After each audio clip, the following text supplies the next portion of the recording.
सोलापूर जिल्ह्यामध्ये अवकाळी पावसानं धुमाकूळ घातलाय। यामुळे द्राक्षबागा जमीनदोस्त झाल्या असून ऐन काढणीला आलेल्या द्राक्षबागांचं मोठं नुकसान झाल्यामुळे शेतकऱ्याचं अक्षरशः कंबरड मोडलंय।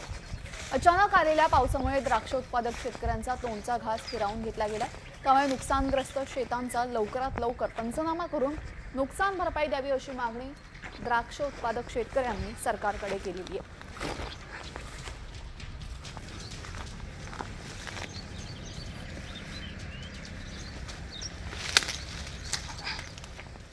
4:15च्या टायमाला वारा आणि पाऊस, वादळी वारा आणि पाऊस, त्यात म्हणजे 1 हेक्टर बाग माझी कोलमडलेली आहे। तर त्यात माझं कमीत कमी 15 ते 20 लाखाचं नुकसान झालेले आहे।